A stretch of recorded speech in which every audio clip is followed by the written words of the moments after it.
Hello, my friend. I'll never forget the morning I realized I'd lost control of my own mind. I was sitting at my favorite coffee shop, the one with the big windows overlooking the park, supposedly working on a project that mattered. My laptop was open. My coffee was hot. Everything looked perfect from the outside, but inside my head, complete chaos. Within 5 minutes, I'd checked my email twice, scrolled through 3 social media feeds, responded to a text that could have waited, started reading an article I never finished, and thought about at least a dozen things that had absolutely nothing to do with the work in front of me. And here's the kicker. I didn't even realize I was doing it until I looked up and saw my reflection in the window. I looked focused. I looked productive. But I was fooling everyone, including myself. That's when it hit me like a wave of cold water. I had become a stranger to my own attention. You know that feeling, don't you? That constant pull in 10 different directions. That voice in your head that says just one quick check that turns into 30 minutes of scrolling. That project you've been working on for weeks that somehow never gets done because you can't seem to focus on it for more than 15 minutes at a time. Here's what I've learned since that morning, and I'm going to be completely honest with you. Where focus goes, power flows. And if you can't control your thoughts, if you can't direct your focus, then you're not really controlling your life. Someone else is. Something else is. And that's a terrifying truth that most of us are living with every single day without even knowing it. Let me share something with you that changed everything for me. The ocean in a drop. Think about the ocean for a second. Vast, powerful, capable of moving ships and shaping coastlines. But a single drop of that same water, it evaporates in minutes. It's nothing. Yet every ocean is made of those individual drops. Your attention works exactly the same way.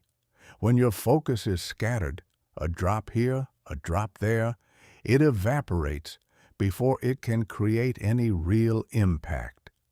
But when you gather all those drops together, when you direct them toward one single point, you create an ocean of power that can move mountains in your life. I used to spread my attention like someone throwing water in every direction, wondering why nothing in my life was growing. My relationships felt surface level because I was never fully present. My work felt mediocre because I never went deep enough to create anything truly excellent. My dreams felt distant because I was giving them tiny, scattered moments instead of sustained, powerful focus. And the scariest part? I thought I was busy. I thought I was productive. I thought I was doing everything right.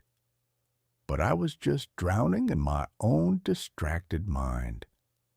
The day everything changed, it was about 3 years ago. I was sitting in a park, watching a street musician play guitar. He was completely absorbed in his music, eyes closed, head slightly tilted, fingers moving across the strings like they knew a language his conscious mind had forgotten. People were walking by, talking, laughing, making noise all around him. But he didn't flinch. He didn't look up. He was somewhere else entirely, connected to something deeper than the chaos around him. And I thought to myself, when was the last time I was that absorbed in anything? I couldn't remember. That's when I started researching everything I could find about attention, focus, and mental control. Not just the surface-level productivity tips everyone shares, but the deep science, the psychology, the real mechanisms that make some people capable of extraordinary focus. while the rest of us fragment our attention into uselessness. What I discovered was both devastating and liberating. The devastating part? Our modern world is specifically designed to destroy your ability to focus. Every app on your phone, every website you visit, every notification that buzzes, they're all engineered by teams of brilliant people whose entire job is to capture your attention and keep it. They're not accidentally distracting you. They're deliberately hijacking your mind because your attention is worth billions of dollars to them. But here's the liberating part. Your brain is not broken. Your attention is not permanently damaged. You're not a focused person. You've simply been training your brain in the wrong direction, and you can train it back. Let me explain what I mean. Your brain is a garden, not a machine. Here's a metaphor that changed my entire understanding. Your mind isn't a machine that's either working or broken.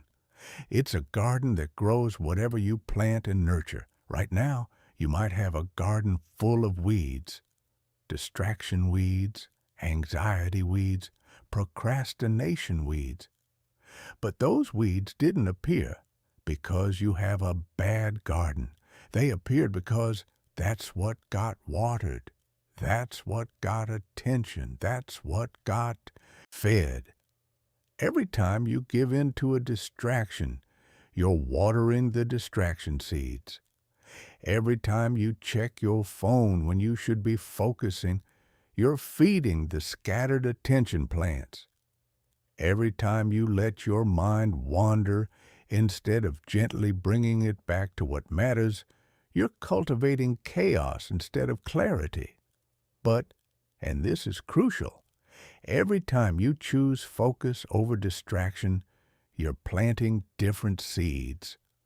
Every time you bring your wandering attention back to your chosen task, you're strengthening different pathways. Every time you say no to the immediate pull of notifications and yes to the deeper work that matters, you're growing a completely different garden. I started experimenting with this about 2.5 years ago. Small changes at first, nothing dramatic, just noticing when my attention wandered and gently, like a gardener guiding a vine, bringing it back. The first week was brutal. I had no idea how scattered my mind actually was until I tried to direct it. It was like trying to hold water in my hands. It just kept slipping away. But I kept going, and something started to shift.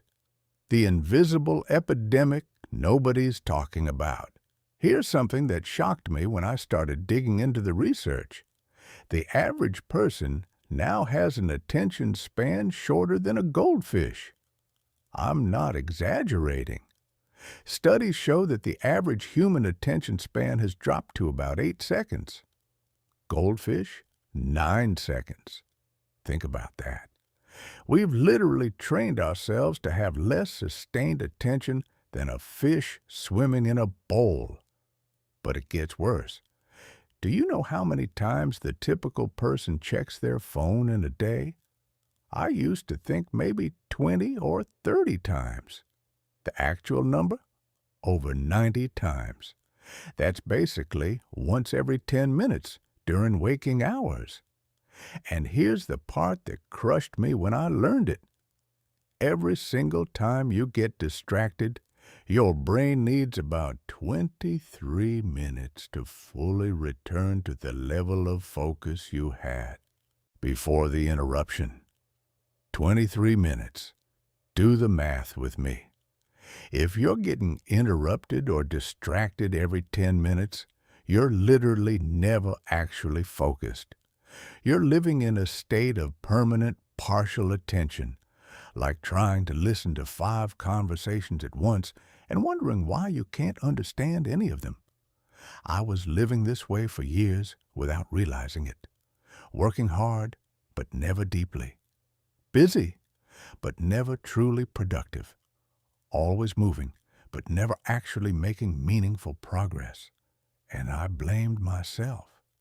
I thought I just wasn't disciplined enough. I thought I wasn't smart enough. I thought some people were just naturally good at focusing, and I wasn't one of them.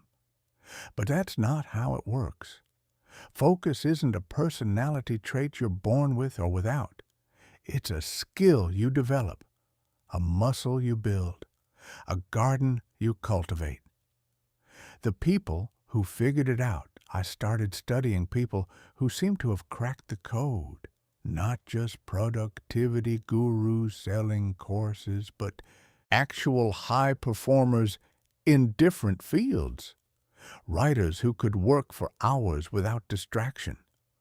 Entrepreneurs who built successful companies while everyone else stayed busy but broke. Artists who created masterpieces in a world designed for mediocrity. And you know what I found? They weren't superhuman. They weren't blessed with special brains. They had simply learned something the rest of us haven't. How to direct their attention like a river instead of letting it spray everywhere like a broken sprinkler. There was this novelist I interviewed who told me something I'll never forget. She said, "Most people ask me how I write books while working a full-time job and raising kids. They think I have some secret time management system. But the truth is simpler and harder than that. When I write, I only write. I don't write while checking email. I don't write while scrolling social media. I don't write while thinking about my to-do list. For 90 minutes every morning, my entire universe becomes the words on the page. That's it. That's the whole secret. 90 minutes of complete focus beats 9 hours of distracted effort every single time. I started testing this in my own life. What if I stopped trying to do everything at once? What if I gave my full attention to one thing at a time, like that street musician with his guitar, like that novelist with her words? The results were almost immediate and, honestly, a little emotional. I started finishing projects I'd been working on for months. I started having conversations where I actually remembered what people said because I was genuinely present. I started creating work I was actually proud of instead of just getting things done. And here's what surprised me most. I had more free time than before. Not because I was working longer hours, but because focused work is so much more efficient than distracted work that I accomplished in 2 hours what used to take me all day. The real crisis, and why most people never escape it. But here's the thing most people don't understand. The crisis isn't just about productivity. It's about who you're becoming. Every day you spend in distraction is a day you're training yourself to be more distractible. Every hour you let your attention be pulled in random directions is an hour you're weakening your ability to focus when it matters. Every moment you choose immediate gratification over sustained effort is a moment you're moving further from the person you want to be. Your attention isn't just about getting work done. It's about shaping your brain, building your capabilities, and creating the mental infrastructure that determines what you're capable of in life. I learned this the hard way.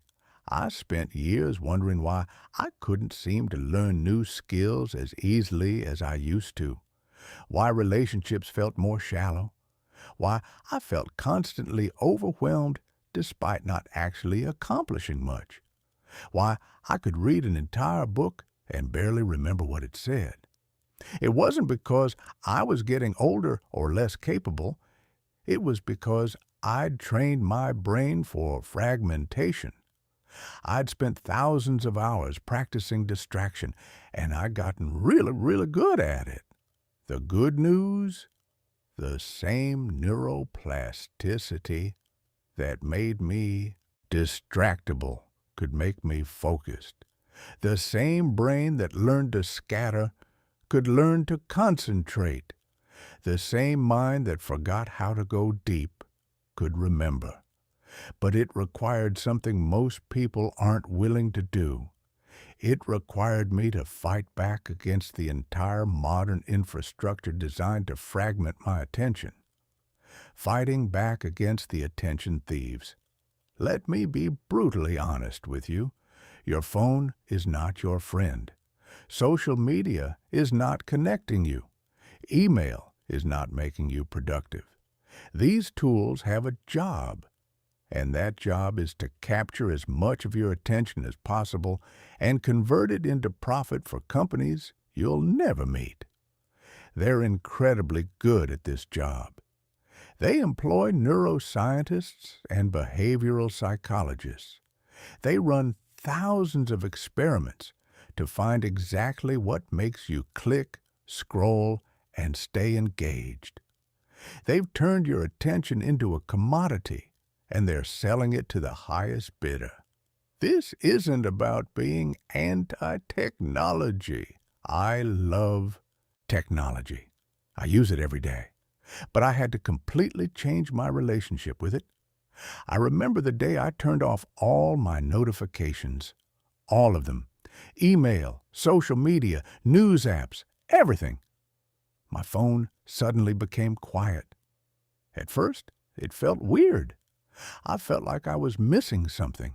That anxiety of, what if something important happens? You want to know what happened? Nothing. Absolutely nothing that couldn't wait an hour or two. But what I gained was extraordinary. I gained back my mornings. I gained back the ability to think deeply without interruption. I gained back the power to decide what gets my attention instead of letting algorithms decide for me. I started treating my attention like the most valuable resource I have. Because it is. Your attention is your life. Where it goes, you go. What it builds, you build. Who it serves, you serve. The compound effect nobody sees. Here's something beautiful that happens when you start directing your focus. Compound effects. Think of it like drops of water on a stone. One drop does nothing. 100 drops do nothing. But 1,000,000 drops, day after day, year after year, they carve canyons through solid rock. Focused attention works the same way. 1 hour of deep focus might not feel revolutionary, but 1 hour a day for a year, that's 365 hours of concentrated effort on something that matters to you.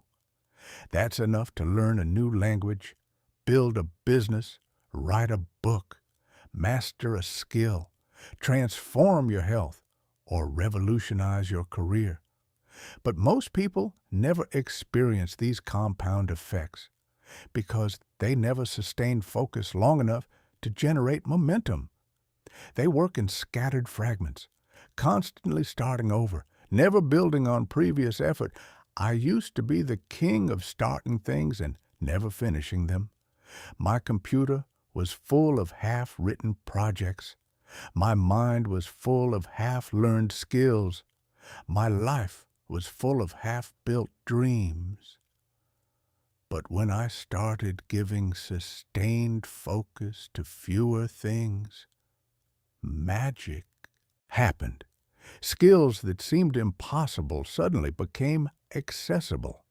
Projects that felt overwhelming became manageable. Goals that looked distant started getting closer. Not because I became smarter or more talented, but because I learned to gather all those scattered drops of attention and direct them like a focused stream toward what mattered most. The 3 lies we tell ourselves. Before we go deeper, I need to address 3 lies that keep most people stuck in distraction. I believed all 3 of them for years, and they nearly destroyed my potential. Lie number 1, I work better under pressure, so I'll focus when I really need to. No, you don't. Nobody does. What you've done is trained yourself to only focus when panic forces you to, which means you're operating in a constant state of stress, producing mediocre work, and calling it your best effort. Real focus isn't panic-driven. It's calm, sustained, and chosen, not forced. Lie number 2, I'm just not a naturally focused person. Some people have it. I don't. Wrong. Focus is a skill, not a personality trait. You're not unfocused by nature. You're unfocused by habit and environment. Change the habits, change the environment, and you change the focus. I've seen it in my own life and in hundreds of people I've worked with. Lie number 3, I need to stay connected and available, so I can't just ignore my phone and notifications. Really? Are you a heart surgeon on call? An emergency responder? Probably not. The truth is, almost nothing is as urgent as we pretend it is. We've confused being busy with being important and being available with being valuable. The most valuable people I know are the hardest to reach, not because they're rude, but because they're creating things that require deep focus. I had to confront all 3 of these lies in myself. It wasn't comfortable, but it was necessary. What's coming next? Look, I'm not going to promise you this journey is easy. Building real focus in a world designed for distraction is one of the hardest things you can do. It goes against every message you're receiving from culture, technology, and even your own conditioned impulses. But I am going to promise you this. It's worth it. And it's possible. In the parts that follow, we're going to dive deep into exactly how your brain works when it comes to attention. We're going to uncover the invisible enemies that steal your focus every single day. We're going to build a complete system for taking back control of your mind. And we're going to create a transformation that doesn't just change what you do, it changes who you are. Because that's what this is really about. Not just getting more done, not just being more productive, but becoming the kind of person who can direct their mental power toward what truly matters instead of letting it leak away into 1,000 meaningless distractions.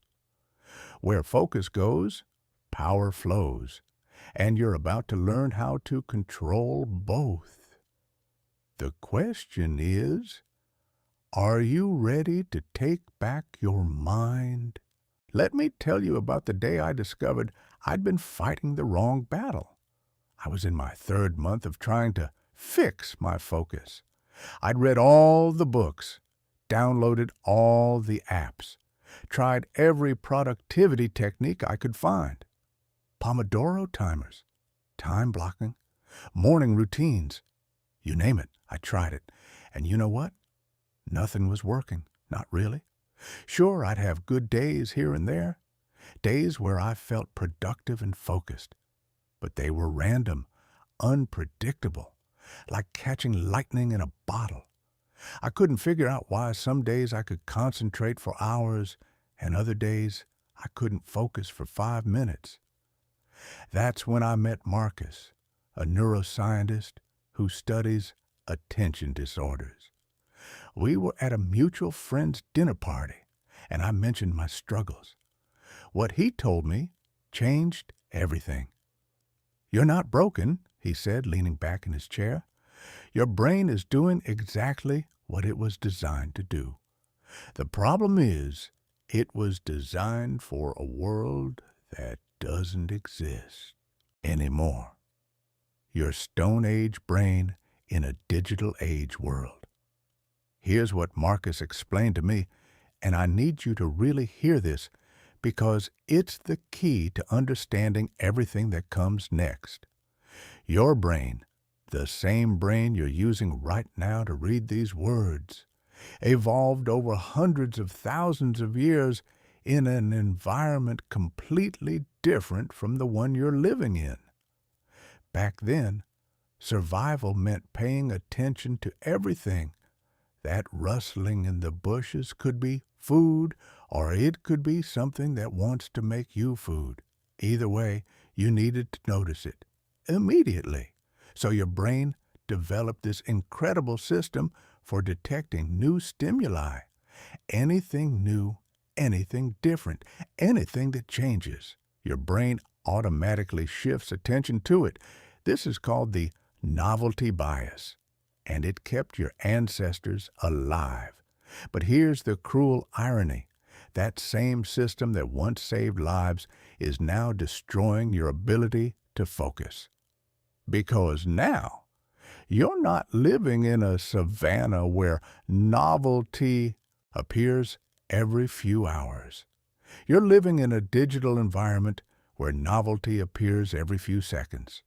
Every notification, every scroll, every refresh, every update. Your ancient brain treats each one like a potential threat or opportunity that demands immediate attention. It's like having a smoke detector that goes off every time you light a candle. The system isn't broken. It's just wildly mismatched to your current environment. I remember sitting there at that dinner party, feeling this wave of relief wash over me. I wasn't weak. I wasn't undisciplined. I wasn't fundamentally flawed.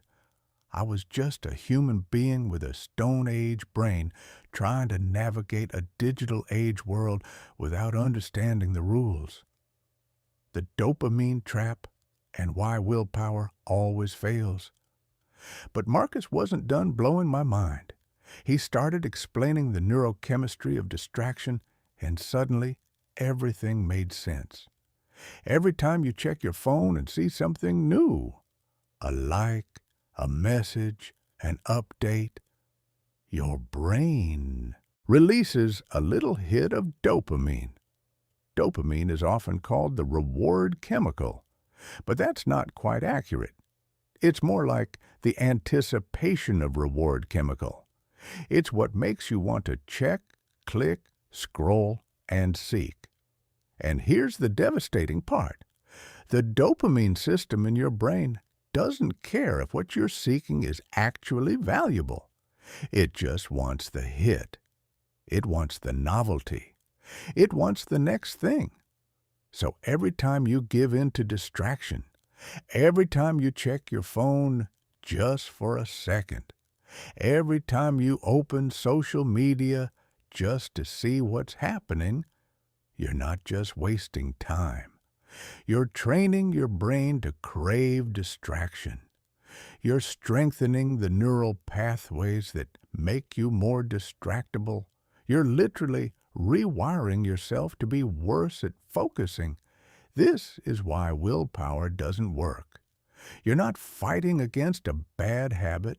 You're fighting against your brain's fundamental operating system, fueled by one of the most powerful neurochemical systems in your body. Trying to out-willpower your dopamine system is like trying to hold your breath indefinitely. You might manage it for a little while, but biology always wins. So, what do? I asked Marcus. If our brains are wired against us, are we just doomed? He smiled. No, we get smarter than our own brains. The garden needs different soil. Remember that garden metaphor I mentioned before? Marcus helped me understand it at a deeper level. Your brain has this incredible quality called neuroplasticity. It's constantly rewiring itself based on what you do. Every thought you think, every action you take, every pattern you repeat, your brain physically changes to support it. This is why practice works. This is why habits form. This is why you can't just decide to be focused and have it magically happen. Your brain right now has been shaped by thousands of hours of distracted behavior. You've practiced fragmented attention so much that you've built neural superhighways for distraction and dirt paths for deep focus. But, and this is the beautiful part, you can rebuild those pathways. You can turn the superhighways into dirt paths, and the dirt paths into superhighways. Your brain doesn't care which patterns you strengthen. It just strengthens whatever you practice. I started thinking about this differently after that conversation. I wasn't trying to force my broken brain to work properly. I was training my perfectly functional brain to develop different patterns. It's like learning to play an instrument. At first, your fingers don't know where to go. Every movement is conscious, deliberate, difficult, but you practice, you repeat, you build the pathways, and eventually, your fingers know the music better than your conscious mind does. Focus works the same way. The 4 invisible enemies living in your head. Over the next few months, I started paying closer attention to exactly what was destroying my focus. Not just external distractions like phones and notifications, but internal patterns I'd never noticed before. I found 4 invisible enemies that were sabotaging me every single day. Enemy number 1, the multitasking myth. I used to pride myself on multitasking, email open while writing, music playing while working, phone next to me while reading. I thought I was being efficient. But here's what was really happening. My brain was rapidly switching between tasks, and every switch had a cost. Cognitive researchers call it the switching penalty, and it's brutal. Every time you shift attention from one task to another, your brain needs time to reorient. What were you doing? Where were you? What comes next? This transition burns mental energy and leaves residue from the previous task that interferes with the current one. I started experimenting with single tasking instead. One thing at a time. Just one. When I wrote, I only wrote. When I read, I only read. When I talked to someone, I only talked to them. The difference was staggering. Work that used to take me 3 hours took 90 minutes. Books I would have forgotten became memorable. Conversations became meaningful instead of just transactional. I wasn't doing more things. I was doing fewer things better. And somehow, that meant getting more done overall. Enemy number 2, the decision drain. Here's something I never connected before Marcus explained it. Every decision you make drains your mental battery a little bit. What to wear, what to eat, which email to answer first, what task to start with. Should I check my phone? Should I take a break? What should I work on next? By noon, I'd made hundreds of tiny decisions, and my brain was exhausted before I'd even started on important work. I started watching successful people more carefully. You know what I noticed? They automate everything possible. I met this CEO who wore the same outfit every day. Black t-shirt, jeans, simple shoes.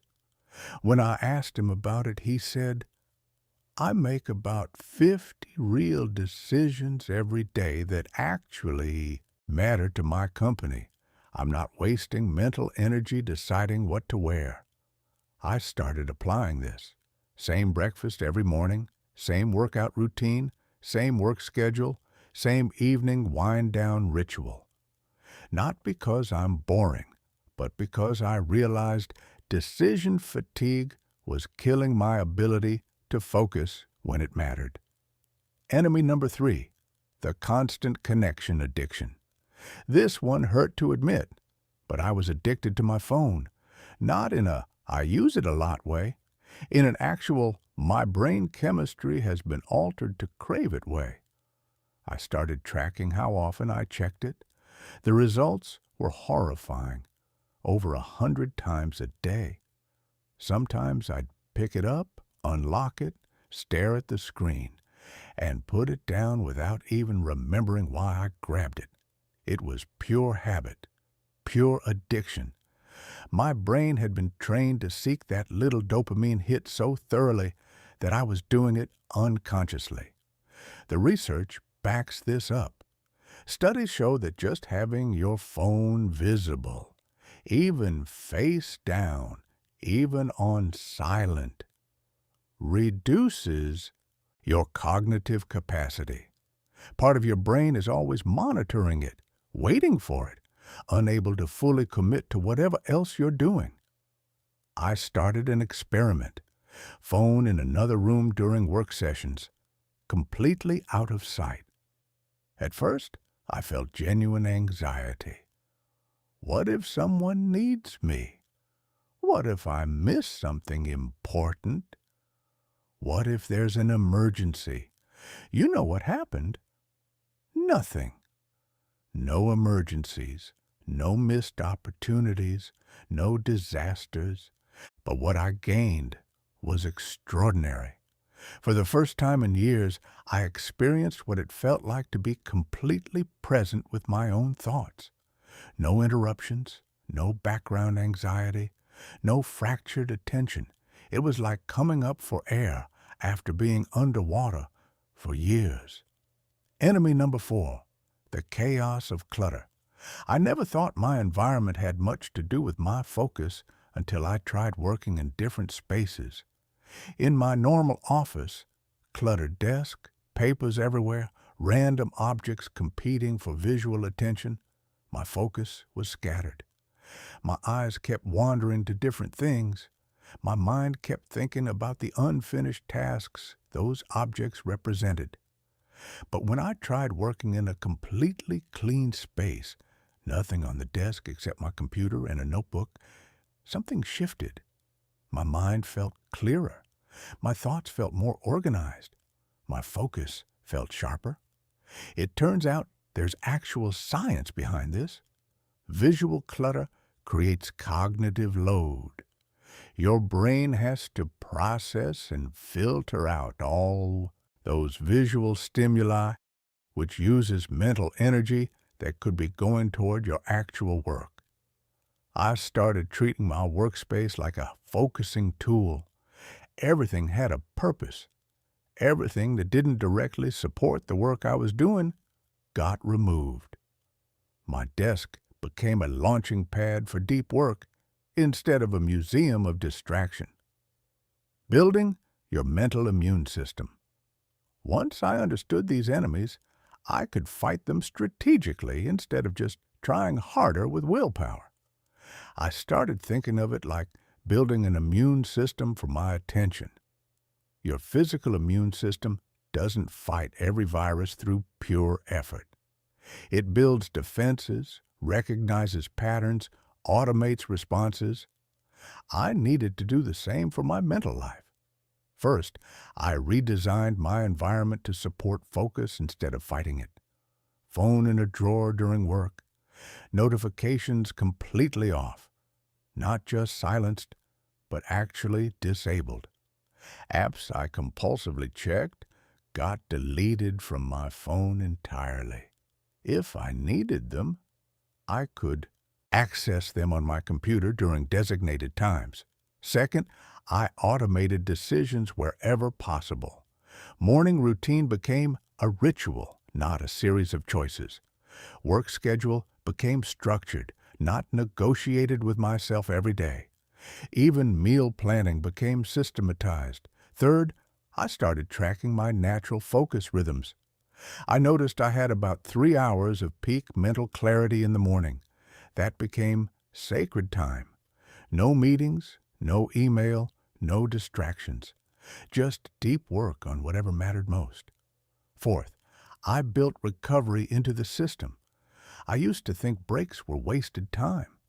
Now I understood they were essential for sustaining focus. 25 minutes of intense concentration, 5 minutes of complete rest, not scrolling, not checking messages, actual rest, walking, breathing, looking out the window. The surprising truth about focus. Here's what shocked me most as I started implementing these changes. Focus isn't actually about forcing yourself to pay attention. It's about removing the obstacles that prevent natural attention from flowing. Think about watching a movie you love. You don't have to force yourself to pay attention. You're naturally absorbed. Time disappears. Distractions don't even register. That's what focus feels like when it's working properly, not grinding effort, but effortless absorption. The reason we don't experience this more often isn't because we lack discipline. It's because we've built environments and habits that make natural focus impossible. It's like trying to run a marathon while carrying a backpack full of rocks. The problem isn't that you're not trying hard enough. The problem is you haven't put down the rocks. I started experiencing this natural flow more and more, not every day. I'm not going to lie and say it became easy, but regularly enough that I remembered what my mind was capable of when it wasn't constantly fragmented. There's this beautiful state researchers call flow, complete absorption in an activity, where you lose track of time, where your skills perfectly match the challenge, where everything else fades away. I used to think flow was random, something that happened by accident when conditions were just right. But I learned flow isn't random. It's a state you can engineer by creating the right conditions. Clear goals, immediate feedback, challenge matched to skill level, and most importantly, complete freedom from distraction. The compound effect of clear thinking. About 6 months into this journey, I started noticing something interesting. My focus wasn't just improving in isolated moments. It was improving across my entire life. I could hold longer conversations without my mind wandering. I could read books and actually remember what I read. I could think through complex problems without getting mentally exhausted halfway through.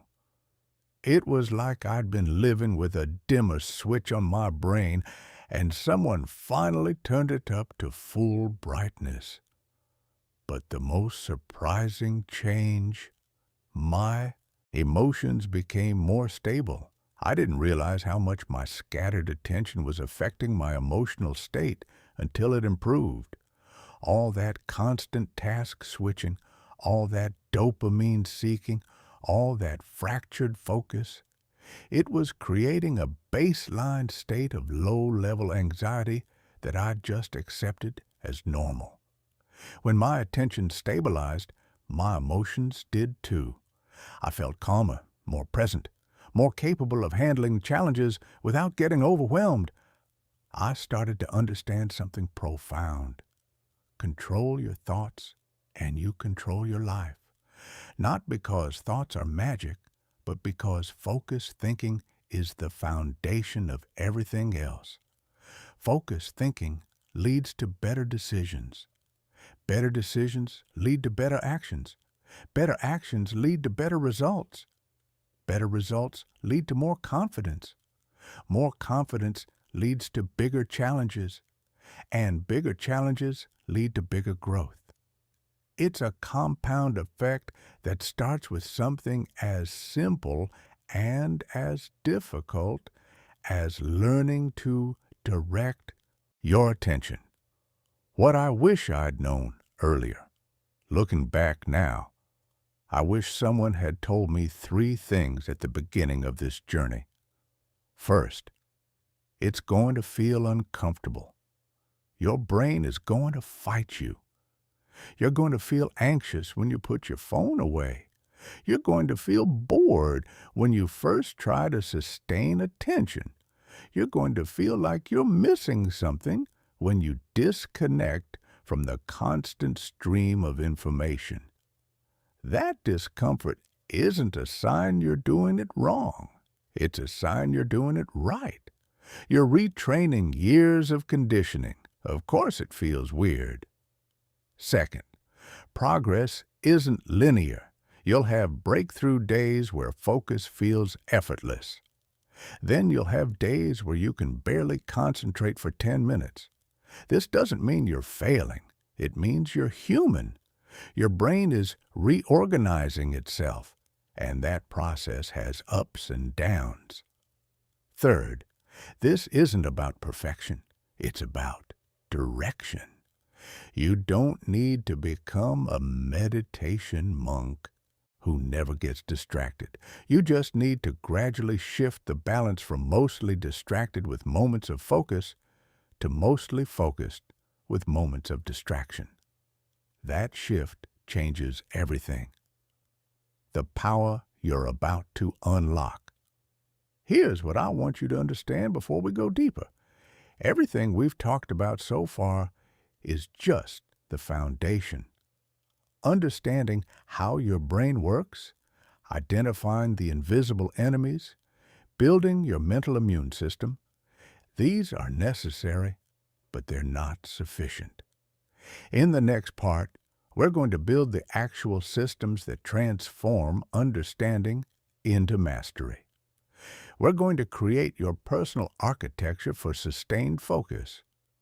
We're going to learn how to enter flow states on demand. We're going to develop the ability to think clearly even under pressure. But you needed this foundation first, because techniques without understanding fail. Systems without awareness crumble. Strategies without comprehension become just another thing you try and abandon. Now you understand the territory. Now you know the enemy. Now you're ready to build something that lasts. Where focus goes, power flows. And you're about to learn how to channel that power like never before. I want to tell you about the worst day of my focus journey, not because I'm a pessimist, but because it taught me the most important lesson of all. It was about 8 months in. I'd made incredible progress. I had systems in place. My environment was optimized. I understood the science. I was meditating daily, tracking my focus patterns, doing everything right.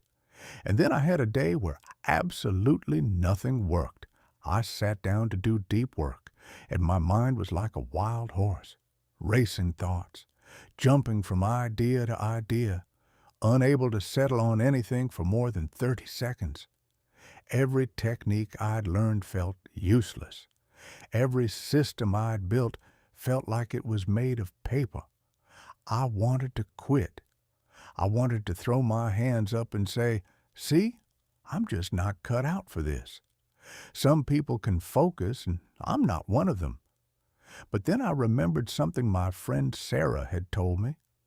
Sarah's a concert pianist, and I'd asked her once how she handles bad practice days. She said something that stuck with me. The amateur quits when it feels hard. The professional builds systems that work even when it feels hard. That's when I realized I'd been building systems for good days. I needed to build systems for bad days too. The architecture versus the building. Here's what changed everything for me. I stopped thinking about focus as a thing I did and started thinking about it as an environment I created. Think about a recording studio. Musicians don't just show up and hope for good acoustics. They design every element of the space to support great sound. Soundproofing, acoustic treatment, proper equipment placement, climate control. They create an environment where excellence becomes easier. That's what I needed to do for my focus. Not just try harder, but architect an environment, physical, digital, and mental, where sustained attention became the path of least resistance. I started calling this my focus architecture, and it had 4 levels: physical space, time design, energy, management, and flow engineering. Let me walk you through each one, because this is where theory becomes practice. Level 1. Physical space architecture. I used to think my workspace didn't matter that much. I could focus anywhere, right? Just sit down and do the work. Wrong. So wrong. Your physical environment is constantly sending signals to your brain. Every object in your field of vision, every sound in your environment, every physical sensation you're experiencing. Your brain is processing all of it, whether you're conscious of it or not. I started experimenting with different workspace configurations, and I discovered something fascinating. The same task felt completely different depending on where and how I did it. Writing in a cluttered space with my phone visible, mind scattered, constantly distracted, low-quality output. Writing in a clean space with only my laptop, a notebook, and a glass of water. Mind clear, thoughts flowing, high-quality work. Same person, same task, completely different results. I created what I call focus zones in my life, specific spaces designed for specific types of thinking. My deep work zone, a desk facing a wall completely clear except for what I'm working on, natural light from the side, no phone in sight, temperature set to exactly 68 degrees. I learned that cooler temps help with focus. A small plant in my peripheral vision because studies show a bit of nature helps mental clarity. My creative thinking zone, a different chair by the window with a view, more relaxed posture, notebook and pen instead of computer. This is where I brainstorm, where I let ideas flow without trying to execute them yet. My reading zone, a comfortable chair that's not my work chair and definitely not my bed. Good light, no screens within reach. This space is sacred for deep reading, books that require thought, not just entertainment. Each zone sends a signal to my brain. This is what we do here. And over time, just entering the zone starts triggering the mental state I need. But here's what most people miss. It's not about having a perfect space. It's about having a consistent signal. Your brain is a pattern recognition machine. When you consistently do focused work in the same environment, that environment becomes a trigger for focused work. You're hacking your own conditioning system. Level 2, time design, architecture. This is where most people completely misunderstand focus. They think it's about finding time to focus, like it's hiding somewhere in their calendar. And if they just look hard enough, they'll discover these magical pockets of available attention. But time doesn't work that way. You never find time. You create it. You design it. You protect it like a fortress. I started treating my peak focus hours like sacred appointments that couldn't be moved. For me, that's 6 a.m. to 9 a.m. 3 hours when my mind is sharpest, my willpower is strongest, my creative capacity is highest. Those 3 hours became non-negotiable. No meetings, no emails, no phone calls, no quick questions that aren't quick. No, this will just take a minute interruptions that take 20. Just me, my most important work, and complete focus. But here's the key insight that changed everything. I didn't just block the time, I designed the rhythm. I work in what I call focus cycles. 90 minutes of deep work, followed by 15 minutes of complete rest. Not rest where I check email or scroll social media. Actual rest. Walking, stretching, looking out the window, letting my mind wander. Why 90 minutes? Because that's about how long the human brain can sustain maximum focus before needing recovery. I learned this from sleep research. We have 90-minute cycles in sleep, and it turns out we have similar cycles in waking focus.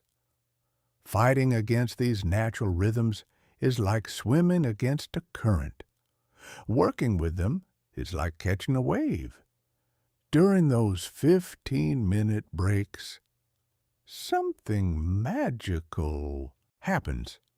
My subconscious keeps working on problems while my conscious mind rests. I can't tell you how many times I've had a breakthrough insight while walking away from my desk, not while sitting at it.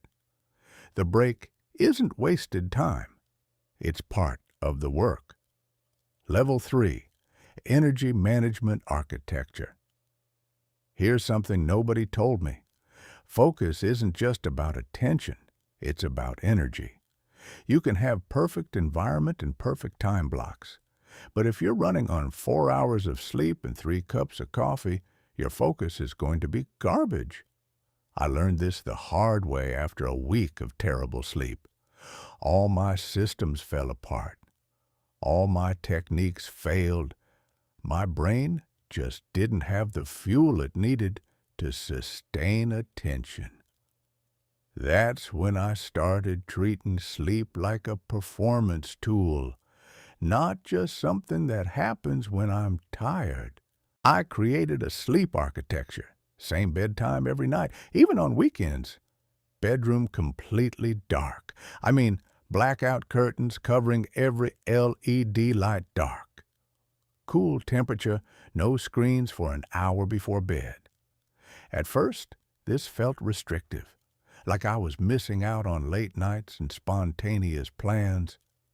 But then I started waking up actually rested for the first time in years, and everything changed. With proper sleep, my 3-hour morning focus sessions became effortless. Without it, they were torture. But energy management goes beyond sleep. It's about understanding your personal energy rhythms throughout the day. I started tracking my energy levels every hour for 2 weeks. Just a simple 1 to 10 scale. What I discovered surprised me. My energy had 3 distinct peaks. Morning, 6 to 9 a.m., late morning, 10:30 to 11:30 a.m., and early evening, 4 to 6 p.m. Between these peaks were valleys where my energy naturally dipped. I reorganized my entire schedule around these rhythms. Deep analytical. Work during morning peak, creative work during late morning, routine tasks during valleys, strategic thinking during evening peak. Suddenly, I wasn't fighting my biology anymore. I was dancing with it. And here's the thing about nutrition that nobody talks about in focus books. Your brain runs on glucose, but glucose spikes and crashes destroy focus. I used to eat a big breakfast full of carbs and sugar, then wonder why I crashed at 10 a.m. Now I eat protein and healthy fats in the morning. Steady energy, no crashes, sustained focus, small change, massive impact. Level 4. Flow engineering. Flow is the holy grail of focus. It's that state where you're so absorbed in what you're doing that everything else disappears. Time warps. Effort feels effortless. You're operating at peak capacity without even trying. I used to think flow was random, a gift from the muse that you couldn't control. But I learned flow isn't random. It's a state you can engineer by creating specific conditions. After studying everything I could find about flow states and interviewing people who seem to access them regularly, I identified 6 conditions that consistently trigger flow for me. Condition 1, clear target. Vague goals kill flow. Work on the project won't cut it. Complete the introduction section with 3 specific arguments creates flow. Your brain needs to know exactly what success looks like. Condition 2, immediate feedback. You need to know in real time whether you're succeeding or failing. This is why video games are so good at creating flow. They give you instant feedback. I started building this into my work. Writing, I can see immediately if the sentence works. Coding, the code either runs or it doesn't. Design, I can see if the layout looks right. Condition 3, challenge skill balance. Too easy and you're bored. Too hard and you're anxious. Flow lives in that sweet spot where the challenge slightly exceeds your current skill level. You're stretched, but not snapped. I started calibrating every work session to hit this balance. If a task felt too easy, I added constraints or raised the standard. If it felt overwhelming, I broke it into smaller, manageable pieces. Condition 4, distraction elimination. This one's obvious, but crucial. You cannot enter flow with part of your attention elsewhere. Phone off, door closed, email closed, browser tabs minimized, nothing competing for your attention. Condition 5, intrinsic motivation.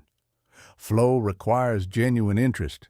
You can't force yourself into flow on tasks you hate. I learned to find the interesting angle in every task, the part that naturally engages my curiosity. Even boring tasks have interesting questions buried in them if you look close enough. Condition 6, time pressure, the right kind.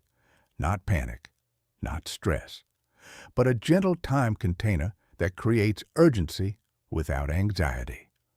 I use the 90-minute focus cycle as my container.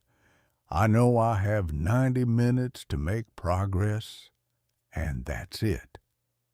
After that, break time. This creates just enough pressure to keep me engaged without overwhelming me. When all 6 conditions align, flow happens naturally. Not every time, I'm not a robot, but reliably enough that I can plan for it. The breakthrough nobody talks about a year into building these systems, something shifted that I didn't expect. I stopped needing motivation. I used to think I needed to feel motivated to do focused work. I'd wait for inspiration, for the right mood, for the stars to align. And I'd waste days, weeks, even months waiting for a feeling that never came. But when your architecture is solid, motivation becomes irrelevant. You don't need to feel like focusing. You just enter your focus zone, start your focus cycle, and your brain follows the pattern you've trained. It's like muscle memory for your mind. This is what professionals understand that amateurs don't. The professional doesn't work when they feel like it. They work because it's time to work. And their environment, their systems, their architecture makes that possible. I can't tell you how liberating this was. I stopped being held hostage by my own moods and motivations. I stopped making excuses. I just showed up, entered the system, and let the architecture do its job. The compound effect of structure. Here's where it gets really interesting. These 4 levels of architecture don't just add together, they multiply. Good physical space makes time design easier. Time design enhances energy management. Energy management enables flow states. and flow states reinforce your commitment to maintaining the entire architecture. It's a positive feedback loop that gets stronger over time. I started accomplishing more in 3 focused hours than I used to accomplish in entire days of distracted work. Not because I was working harder, but because I was working smarter. Because I'd built an environment where focus was the default, not the exception. Projects that used to take months took weeks. Skills I thought would take years to develop took months. Goals that felt distant started feeling inevitable. And here's the beautiful part. The architecture becomes automatic. You don't have to think about it anymore. You just live in it. Your workspace is always ready for focused work. Your schedule is always designed around your energy peaks. Your recovery rhythms are built into your day. Your flow triggers are second nature. Focus stops being something you do and becomes something you are. The warning. I wish I'd heard, but I need to be honest with you about something. Building this architecture takes time and experimentation. You can't just copy my systems and expect them to work perfectly for you. Your peak energy times might be different. Your flow triggers might be unique. Your optimal work environment might look nothing like mine. The principles are universal, but the implementation is personal. I spent months testing different configurations. Some things worked immediately, others failed completely. Some needed tweaking, others needed scrapping. The point isn't to get it perfect right away. The point is to start experimenting, paying attention, and gradually building an architecture that works for your specific brain, your specific life, your specific goals. And here's what most people get wrong. They try to build everything at once. They redesign their entire life in a weekend and wonder why it falls apart by Tuesday. Start small. Pick one level of architecture. Maybe it's just creating a clear focus zone in your home, or designing your morning to protect your peak focus hours, or experimenting with energy management through better sleep. Build one piece solidly. Let it become automatic. Then add the next piece. Architecture isn't built in a day, but once it's built, it lasts. What's coming next? We've covered the foundation of how your brain works and the architecture that supports sustained focus. But there's a deeper level we haven't touched yet. What happens when you face real adversity? When life throws chaos at you and your perfect systems fall apart? When pressure builds and stress mounts and everything you've built feels fragile? That's what we're going to tackle next. Because the true test of focus isn't whether you can concentrate in perfect conditions. It's whether you can maintain mental clarity when everything is falling apart. Where focus goes, power flows. But what happens when the current gets rough? You're about to find out. The phone call came at 2 a.m. My father had been rushed to the hospital. Heart attack. Critical condition. I needed to get there immediately. I remember sitting on the edge of my bed, heart pounding, mind racing in 1,000 directions. Should I pack? Should I just go? What do I need? Where are my keys? Is he going to be okay? What if I'm too late? This is where all my focus training was supposed to help, right? All those months of meditation and systems and architecture, all that practice controlling my thoughts and directing my attention. But in that moment, everything I'd learned felt useless. My mind was chaos, pure, unfiltered chaos. And I had to make decisions, important ones, while feeling like my brain was shorting out. That night taught me something crucial that no book or course had mentioned. Building focus in calm conditions is practice. Maintaining focus under pressure is mastery. When the architecture crumbles, the next 2 weeks were a blur of hospitals, doctors, decisions, and uncertainty. My father survived, thank God, but it was close. And during those weeks, every system I'd built fell apart. No morning routine, no focus zones, no 90-minute cycles, no perfect sleep schedule. Just survival mode, running on adrenaline and coffee, making critical decisions while emotionally wrecked. I failed spectacularly at maintaining my focus practice. But I learned something far more valuable. I learned what actually matters when everything else is stripped away. See, most focus training assumes you have control over your environment and your schedule. But real life doesn't work that way.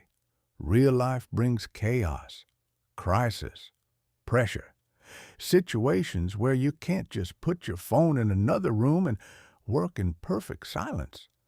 So I had to figure out, how do you maintain mental clarity when your world is on fire? The anchor point principle. During one of those long nights in the hospital waiting room, I was trying to fill out paperwork while my mind kept spiraling into worst-case scenarios. My hands were shaking. My thoughts were scattered. I couldn't focus on the simple task in front of me. Then I remembered something from my meditation practice, something I'd never really understood until that moment. When your mind is wandering during meditation, you don't fight the thoughts. You don't try to force them away. You simply notice them and gently return to your anchor point, your breath, your mantra, whatever you've chosen as your focal point. What if I could do that now? What if, instead of trying to calm the chaos, I just created one anchor point to return to? I chose the pen in my hand. Every time my mind started spiraling, I'd feel the weight of the pen, the texture of the grip, the slight warmth where my fingers held it, not to stop the spiral, but to have somewhere to return to. It didn't fix everything. The anxiety was still there. The racing thoughts were still there. But I had a lifeline, a way back to the present moment. Even if I could only hold it for 10 seconds at a time, those 10 seconds were enough to read a question on the form, to write an answer, to make a small decision. Then my mind would spiral again, and I'd return to the pen. 10 seconds. Return. 10 seconds. Return. It was messy. It was imperfect, but it worked. That's when I realized focus under pressure isn't about perfect concentration. It's about having an anchor you can return to over and over again, no matter how many times you drift. The pressure focus paradox. Over the following months, as life gradually returned to normal and my father recovered, I started researching how people maintain focus under extreme pressure. Pilots landing planes in emergencies, surgeons in the operating room, athletes in championship moments, military personnel in combat. What I found was counterintuitive. The people who perform best under pressure aren't the ones who try to stay calm. They're the ones who've learned to use pressure as fuel. There's this sweet spot researchers call optimal arousal. Too little pressure, and you're unmotivated, unfocused, going through the motions. Too much pressure, and you're overwhelmed, paralyzed, unable to think clearly. But right in the middle, that's where peak performance lies. The trick is learning to interpret pressure as energizing rather than threatening. Same physical sensations, elevated heart rate, heightened alertness, increased energy, but completely different mental interpretation. I started practicing this deliberately. Before important presentations or difficult conversations, I'd notice my body's stress response, and instead of thinking I'm nervous, I'd think I'm energized. My body is preparing me to perform. Sounds like a small mental trick, right? But the research shows it actually changes your physiology. When you interpret stress as helpful, your blood vessels dilate instead of constrict. More oxygen to your brain. Better cognitive performance. Your body was trying to help you all along. You just had to stop fighting it. Building pressure protocols. I started creating what I call pressure protocols, specific strategies for maintaining focus when conditions are far from ideal. Protocol 1, the 60-second reset. When you notice your focus has completely shattered under pressure, you have 60 seconds to reset. Not to fix everything, just to create a tiny island of clarity. Here's what I do. Find something I can control in this moment. Usually, it's my breath.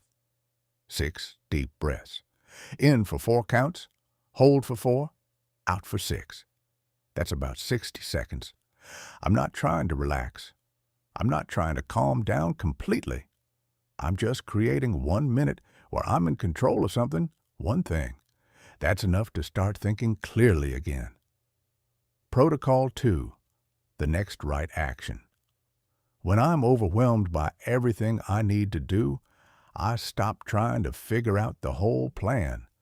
I just ask, what's the next right action I can take?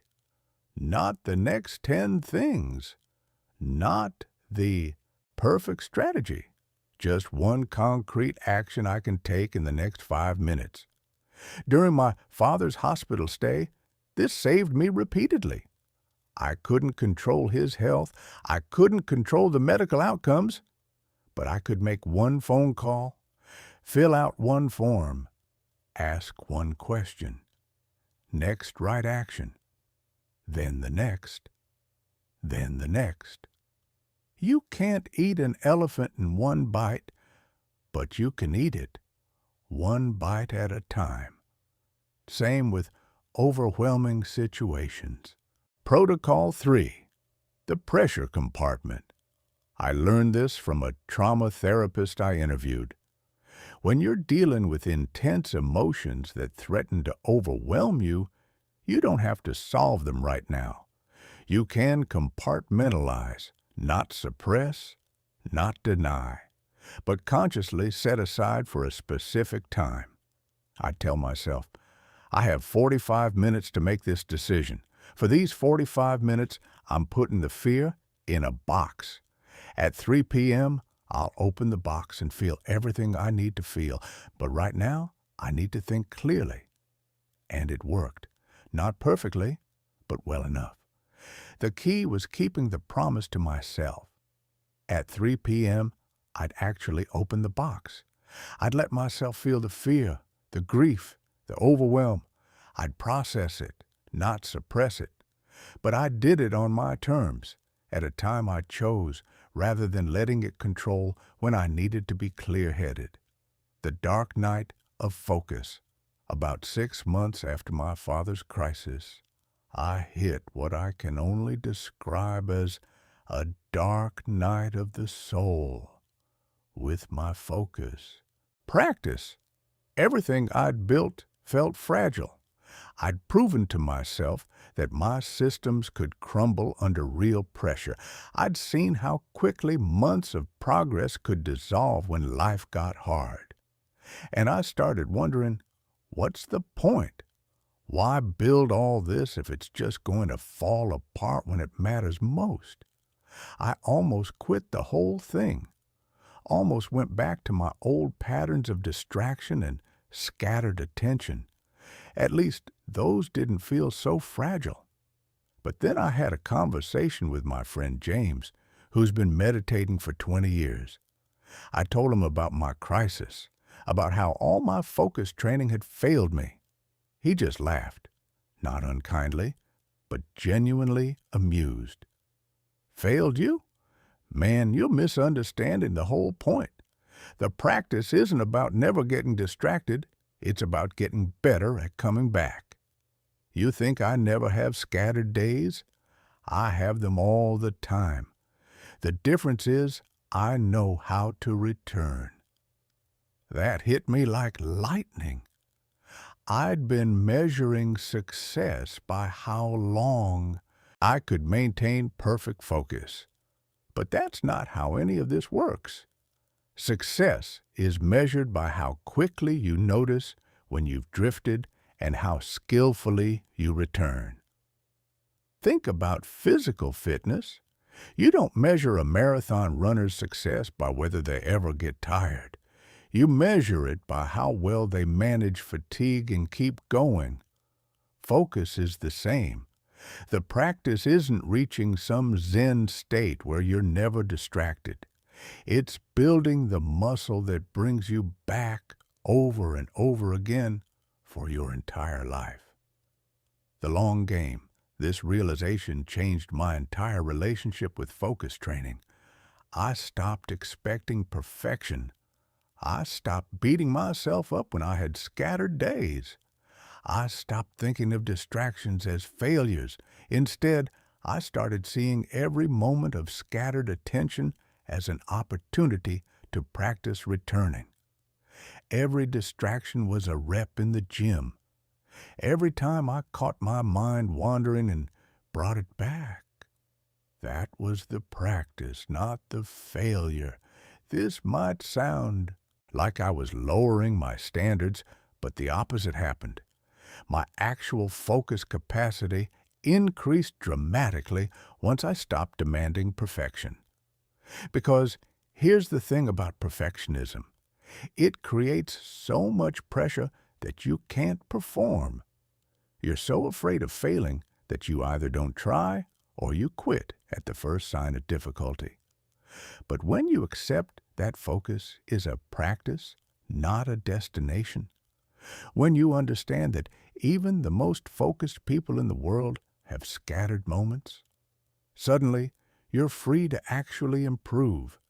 I started tracking different metrics, not how many hours of perfect focus did I achieve, but how many times did I notice my attention had wandered and successfully returned. Some days that number was 5, some days it was 50, but both counted as successful practice days because I was building the skill that actually matters, the return. Stress testing, your focus. Once I understood this, I started deliberately practicing focus under pressure, not by creating artificial emergencies, but by gradually increasing the difficulty of my focus challenges. Started with focus in a quiet room, then focus with music playing, then focus in a coffee shop, then focus while people were talking nearby, then focus during phone calls, then focus during difficult conversations. Each level was harder. Each level had more variables I couldn't control. Each level required me to return to my anchor point more often. But each level made me more resilient, more capable, more confident that I could maintain some degree of clarity even when conditions weren't perfect. I think about focus now the way martial artists think about training. You don't just practice punches in a quiet dojo. You spar. You get hit. You practice under pressure, with adrenaline, with uncertainty. Not to make the practice harder just for the sake of hardship, but to prepare for reality. Because reality doesn't wait for perfect conditions. Reality brings chaos, pressure, interruptions, emotions, and crisis. And if your focus only works when everything is ideal, it doesn't really work at all. The unexpected gift of adversity. Here's something beautiful I discovered through all of this. Adversity actually made my focus practice deeper. Those weeks in the hospital, when all my systems fell apart, taught me things I never would have learned in perfect conditions. I learned what my actual anchor points were when everything else was stripped away. I learned how to find moments of clarity in chaos. I learned that focus isn't about control, it's about return. The smooth seas never made a skilled sailor, and perfect conditions never made a resilient mind. I started seeking out challenging focus situations instead of avoiding them, not in a masochistic way, but in a growth-oriented way. How can I practice focus during this difficult conversation, during this stressful deadline, during this emotional situation? Each one taught me something. Each one made me stronger. And gradually, I noticed something shifting. The gap between my best focused days and my worst focused days was narrowing. My baseline was rising. My resilience was building. I wasn't becoming perfect, but I was becoming capable. And capable is so much more valuable than perfect. What nobody tells you about mastery. Here's what I wish someone had told me at the beginning. Mastery isn't about never struggling. Mastery is about struggling skillfully. The master pianist still hits wrong notes, but they recover so quickly that most people don't even notice. The master surgeon still faces complications, but they handle them with such competence that the patient comes through fine.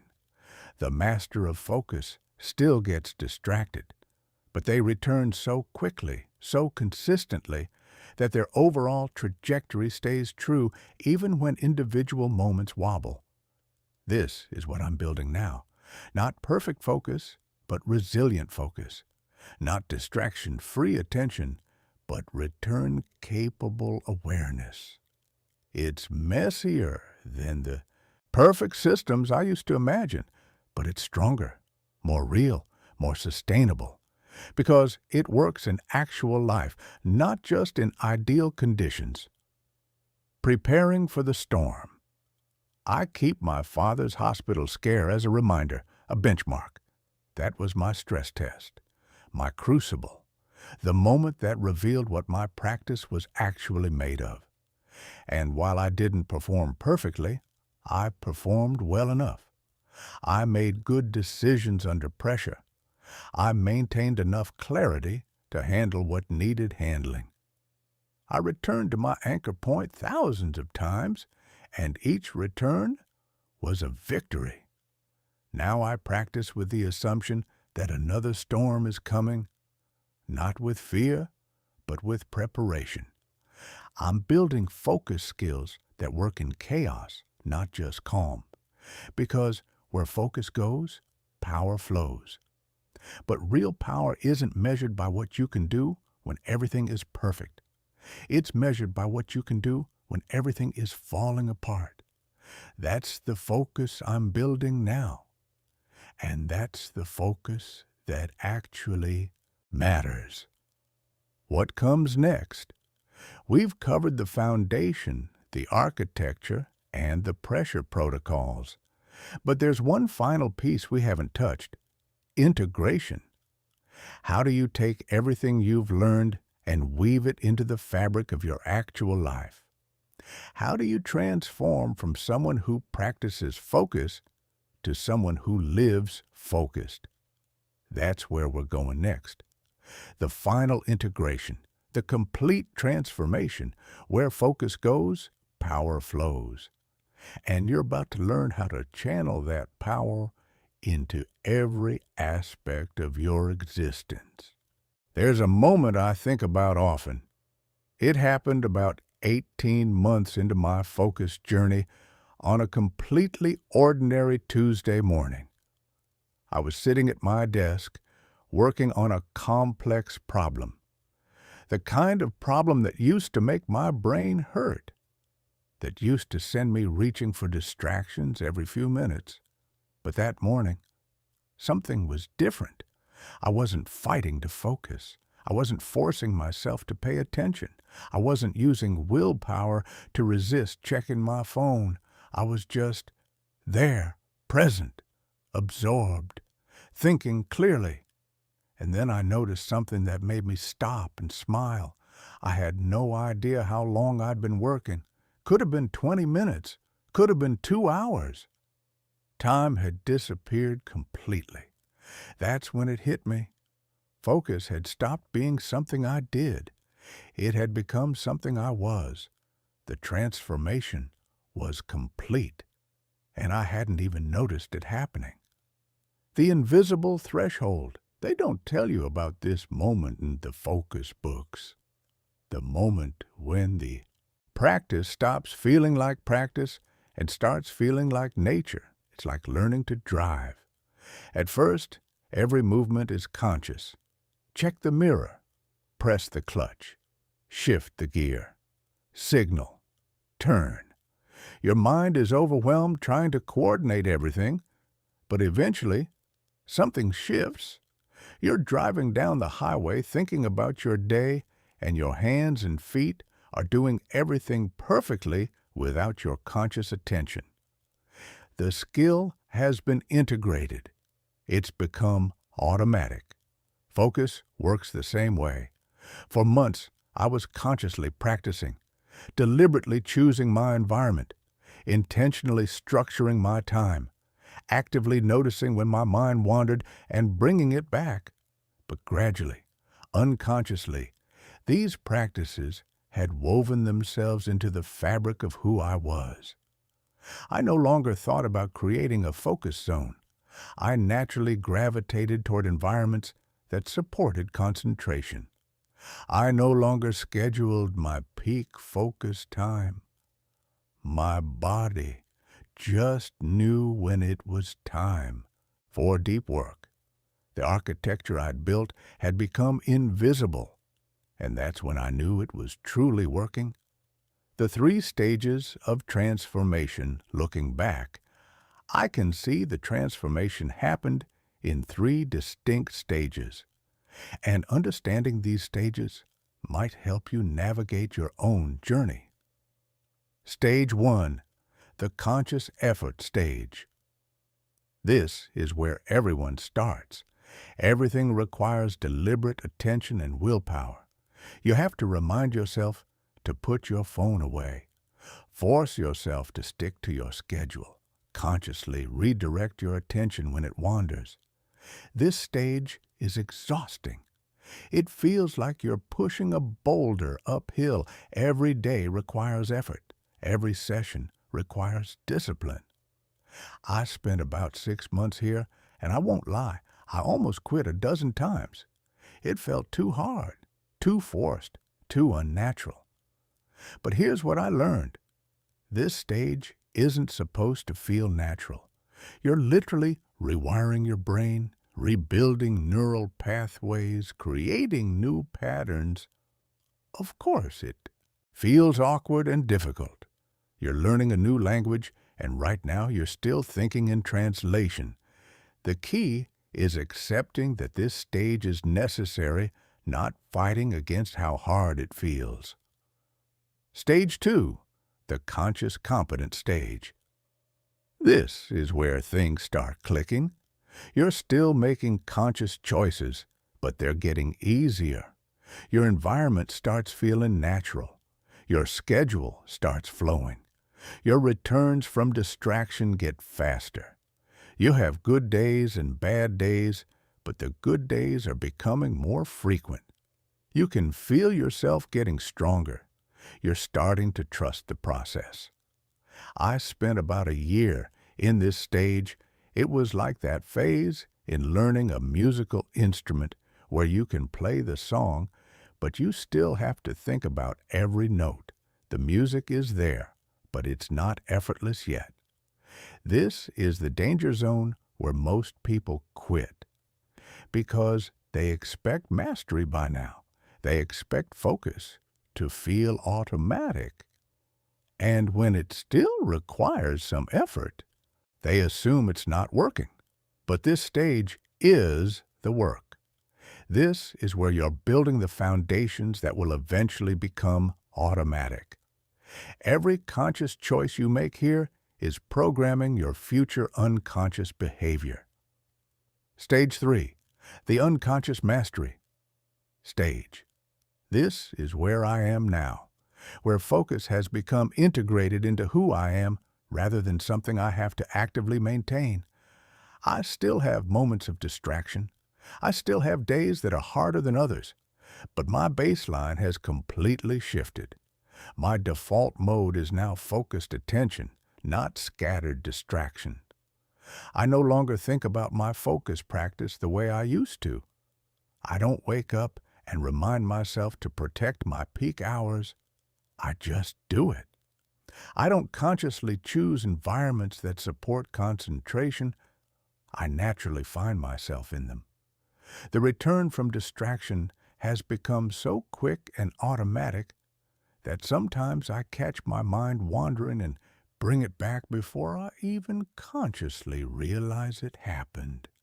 It's like my brain has developed an immune system for distraction. It automatically filters out what doesn't matter and locks on to what does. This didn't happen overnight, and it didn't happen through one dramatic breakthrough. It happened through thousands of small, consistent choices that gradually rewired how my mind works. The ripple effects nobody mentions. But here's what surprised me most about this transformation. The benefits went way beyond productivity and work performance. My relationships got deeper because when I'm with people, I'm actually with them, not half listening while my mind plans tomorrow or replays yesterday, not checking my phone every few minutes, just present, engaged, connected. My wife told me a few months ago, "You feel different, like you're actually here now." That hit me hard because I didn't realize how absent I'd been before, how much of my life I'd missed while my mind was elsewhere. My emotional stability improved dramatically. Turns out, scattered attention creates scattered emotions. When your mind is constantly jumping between past regrets and future worries, you never actually experience the present moment. You're just bouncing between anxiety and rumination. But when you train yourself to stay present, to direct your attention consciously, something interesting happens. Emotions don't disappear, but they don't control you either. You feel them fully, process them clearly, and let them pass naturally. My learning capacity accelerated. I can read a challenging book and actually integrate what it's teaching instead of just recognizing words on a page. I can study complex subjects and build genuine understanding instead of just collecting surface-level information. Even my physical health improved. Focused eating means actually tasting food and recognizing when I'm full instead of mindlessly consuming while distracted. Focused exercise means better form, better results, fewer injuries. Everything got better when my attention became reliable. The daily practice that changed everything. People always ask me, "What's the one thing that made the biggest difference?" And honestly, it's not sexy. It's not a hack. It's not a secret technique. It's this. Every single day, without exception, I spend at least 20 minutes practicing focused attention. Some days it's meditation. Some days it's deep reading. Some days it's single tasking on a challenging project. The specific activity changes, but the commitment doesn't. 20 minutes, every day, no matter what. On busy days, on sick days, on vacation days, on days when I'm exhausted and don't want to, on days when it feels pointless. Because here's what I learned. The days you least want to practice are the days you most need to practice. Missing one day wouldn't ruin everything, but the cumulative effect of never missing is transformative. It's like compound interest for your brain. Think about it. 20 minutes a day is 7,300 minutes a year. That's over 120 hours of deliberate focus training. If you did that for 5 years, you'd have 600 hours of focused attention practice. Malcolm Gladwell's 10,000-hour rule might be oversimplified, but the principle is sound. Consistent practice over time creates mastery, and mastery creates transformation. The hard truth about maintenance. But I have to be honest with you about something. This isn't a fix-it-and-forget-it situation. Your focus practice is like physical fitness. You don't work out for 6 months, get in shape, and then stop exercising forever while expecting to stay fit. The maintenance is part of the deal. I still have to protect my environment. I still have to guard my peak hours. I still have to be intentional about my attention. The difference is, it's no longer hard. It's just what I do. Like brushing my teeth or taking a shower. It's part of my identity now, not a chore I force myself through. But if I stopped, if I let the old patterns creep back in, if I stopped being intentional, if I abandoned the practices that built this transformation, I'd slide backwards. Maybe not immediately, but gradually. The neural pathways I've built would weaken. The habits I've formed would fade. The architecture would crumble. This isn't pessimistic. It's realistic. And actually, it's liberating. Because it means you're never done.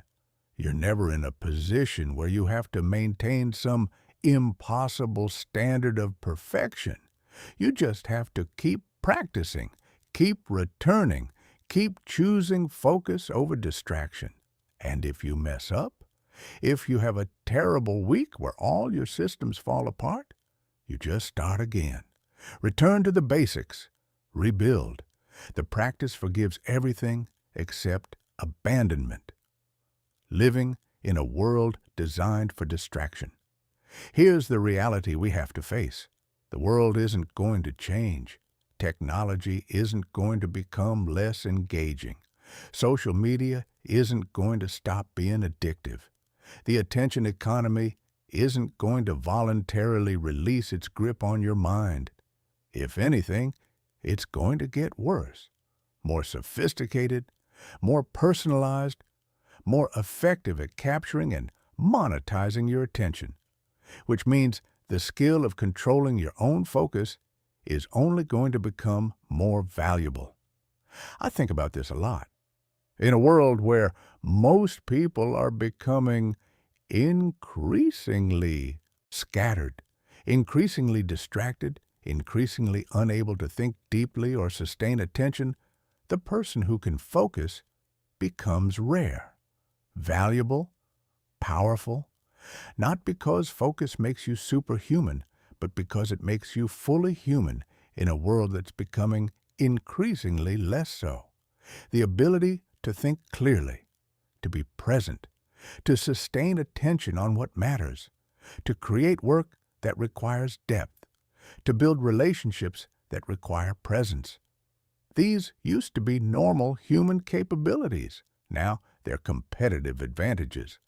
And that makes me both sad and hopeful. Sad because we've collectively lost something essential. Hopeful because reclaiming it is entirely possible for anyone willing to do the work. The legacy you're building. I want to share something personal. Last week, my 8-year-old daughter asked me why I always put my phone away when we're playing together. I told her, because you're more important than anything on that screen. And I want to actually be here with you, not half here." She thought about that for a moment, then said, "My friend's dad is always on his phone when they play. Even when he's sitting right there, he's not really there." That broke my heart and filled it at the same time, because I used to be that dad, the one who was physically present but mentally absent, the one who said, "uh-huh," while not actually listening, the one who missed moments because I was checking something that didn't matter. But my daughter won't remember that version of me. She'll remember the dad who was actually present, who listened fully, who saw her. That's the legacy this focused transformation is building, not just better work or higher productivity, but a life actually lived, moments actually experienced, connections actually formed. Where focus goes, power flows. But the ultimate power isn't achievement or success or wealth. It's the power to actually be present for your own life. The invitation. So here's what I want to leave you with. Everything I've shared with you, the science, the systems, the struggles, the transformation, it's all real. It happened. It's still happening. But more importantly, it's possible for you too. Not because you need to become someone different, not because you need special talent or extraordinary discipline, but because you have the same brain plasticity I have, the same capacity for change, the same potential for transformation. The question isn't whether you can do this. The question is whether you will. Will you trade your scattered attention for sustained focus? Will you fight back against the forces trying to fragment your mind? Will you build the architecture that supports the life you actually want to live? I can't make that choice for you. Nobody can. But I can tell you this. If you make that choice, if you commit to the practice, if you're willing to show up day after day, even when it's hard, even when it feels pointless, even when progress seems invisible, something will shift.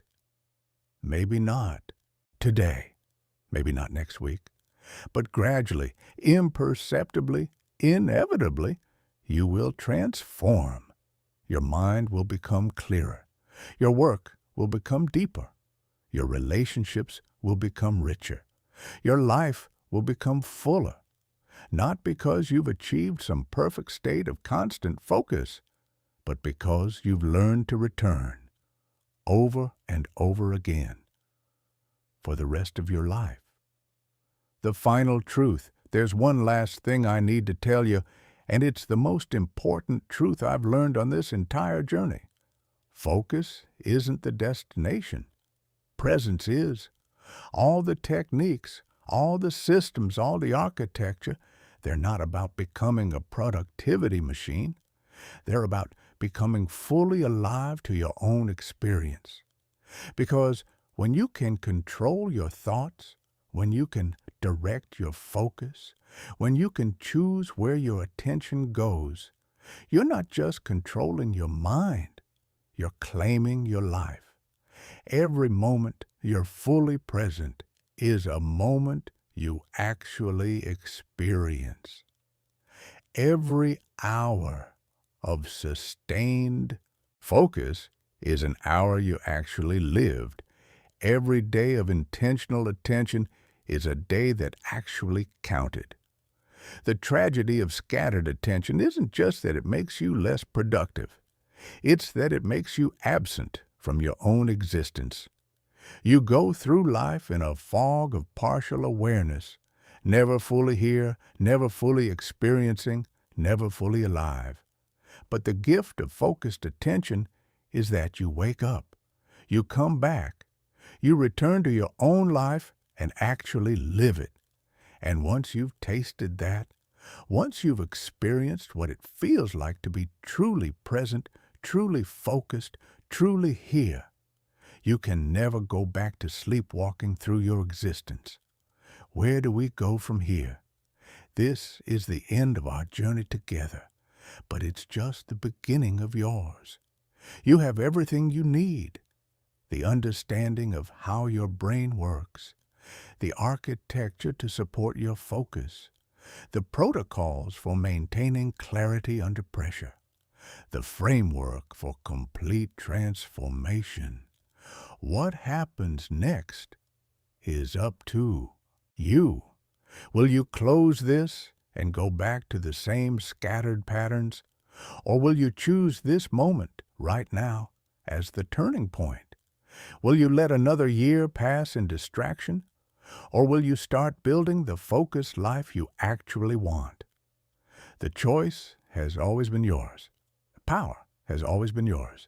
The only question is whether you'll claim it. Where focus goes, power flows. Your focus is waiting. Your power is waiting. Your transformed life is waiting. All you have to do is begin. And then, when your mind wanders, and it will, you simply return. Again and again and again for the rest of your life. Welcome to the practice. Welcome to the transformation. Welcome to the life you were always capable of living. Now go, focus, live. Your most powerful self is calling. Answer it. Let me tell you about the exact moment you'll know this is working. It won't be dramatic. There won't be trumpets or lightning bolts. You won't wake up one morning and suddenly feel like a different person. It'll be quiet, almost invisible. So subtle you might miss it entirely. But if you're paying attention, and by then you will be, you'll catch it. The signal, for me, it happened on a random Wednesday afternoon. I was having coffee with an old friend I hadn't seen in over a year. We were catching up, trading stories, laughing about old times. Normal conversation, nothing special.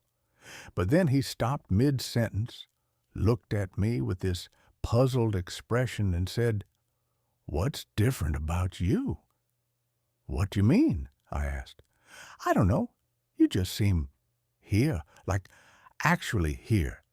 Most people I talk to, they're somewhere else, thinking about their phone, their to-do list, whatever. But you're just present. It's weird." In a good way. I hadn't even noticed. Being present had become so natural that I didn't realize how rare it was anymore. That's when I knew the transformation was real. Not because I felt different, but because I'd become someone who didn't have to try to be focused anymore. I just was. You'll have your own version of this moment. Maybe someone will comment on how you actually listen now.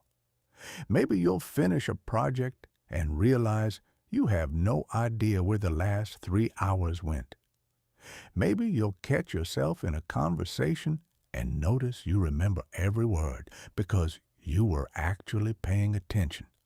However it shows up, you'll know, and that moment will confirm what you've been building all along. The 3 signs you're breaking through. But you don't have to wait for someone else to notice. There are 3 clear signals that your transformation is taking root. Signal number 1, distraction becomes uncomfortable. Right now, distraction probably feels normal, maybe even good. That dopamine hit when you check your phone. That relief when you escape difficult work by scrolling social media. That comfort of having something to do when you're bored. But as you build your focus practice, something shifts. Distraction starts feeling wrong, like wearing shoes on the wrong feet. Technically possible, but uncomfortable, jarring. You'll pick up your phone out of habit, look at the screen, and feel this weird dissonance, like, why am I doing this? I don't actually want this. That's your brain rewiring. The neural pathways that made distraction rewarding are weakening. The pathways that value sustained attention are strengthening. When distraction stops feeling good, you know you're winning. Signal number 2, time becomes fluid. You know how time drags when you're bored and flies when you're engaged. That's not just a feeling. It's your brain's way of processing experience. As your focus deepens, you'll start experiencing what researchers call temporal distortion more frequently.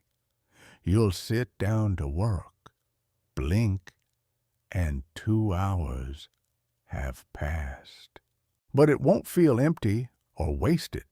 It'll feel full, rich, like you actually lived those hours instead of just endured them. This is different from time disappearing because you were mindlessly scrolling. That kind of time loss feels hollow. You can't remember what you saw or did. It just vanished. But time lost in deep focus, you can't track it minute by minute, but you can feel the weight of what you created, learned, or experienced. When time starts disappearing into meaningful work instead of meaningless distraction, you know you're on the right path. Signal number 3, your baseline shifts. This is the big one, the signal that confirms everything. You'll have a terrible day, awful sleep, high stress, multiple crises, everything working against you, and you'll still be able to focus better than you used to on your best days. Your worst day now will be better than your average day used to be. That's when you know the transformation isn't temporary. It's structural. You've actually rewired your brain. I remember the day I noticed this. Everything had gone wrong. Client emergency, family drama, didn't sleep well, felt terrible. Old me would have been completely scattered, unable to focus on anything, just reacting to chaos. But I sat down, took a breath, and worked for 90 solid minutes on what mattered most. Not perfectly, not effortlessly, but competently, effectively. And I thought, holy shit, this is real. This actually worked. When your baseline shifts, you know the practice has become permanent. The ripple. You won't see coming. But here's what nobody tells you about this transformation. It doesn't just change you, it changes everyone around you. Your presence becomes magnetic. Not because you're trying to be interesting or charismatic, but because genuine attention is so rare that people can feel it when they encounter it. You'll have better conversations, deeper relationships, stronger connections. Not because you learned some social skill, but because you're actually there when you're with people. Your work will stand out, not because you're more talented than everyone else, but because you can go deeper than they can. You can sustain attention long enough to create things that require real thought. Your peace will be contagious. People will feel calmer around you because you're not radiating the scattered anxiety that comes from constant mental fragmentation. You'll become a reminder of what's possible just by being present, by maintaining focus, by living with intention. You'll show people an alternative to the distracted default everyone's accepted as normal. And some of them will ask, how do you do it? How are you so focused? And you'll smile because you'll remember when you were asking the same question. The practice never ends, and that's perfect. I need to tell you something important. You're never going to master this completely. You're never going to reach a point where you never get distracted, never struggle, never have hard days. And that's not a bug. That's a feature, because the practice isn't about reaching some final destination where focus is effortless forever. It's about building a relationship with your own attention that lasts your entire life. Some days will be easy. Some days will be hard. Some weeks you'll feel invincible. Some weeks you'll feel like you've forgotten everything you learned. But through it all, you'll have something you didn't have before. You'll know how to return.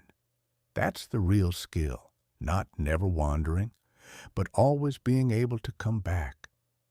Think about it like breathing. You don't breathe perfectly all the time. Sometimes your breath is shallow. Sometimes it's deep. Sometimes you hold it without realizing. Sometimes you breathe faster or slower, but you always come back to the next breath. Always, for your entire life. Focus works the same way. You won't maintain perfect concentration all the time, but you'll always be able to return to the next moment of presence, the next period of focus, the next conscious choice about where your attention goes. And that ability to return, is more valuable than any temporary state of perfect focus could ever be.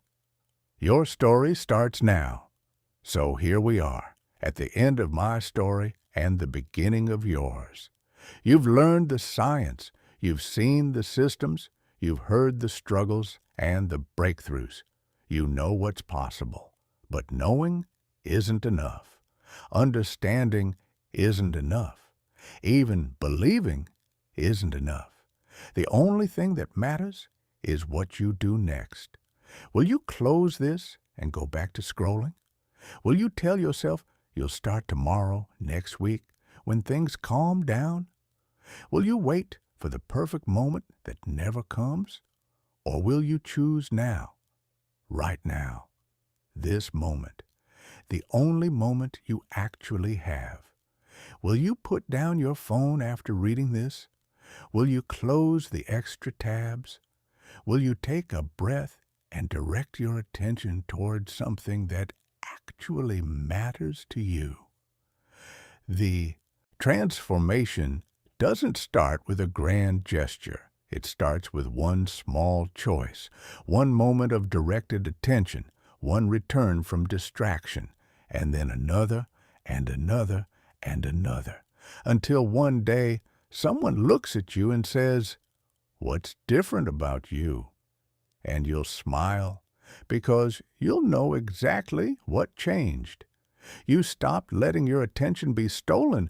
You started directing it yourself. Where focus goes, power flows. Your power is waiting. Claim it now.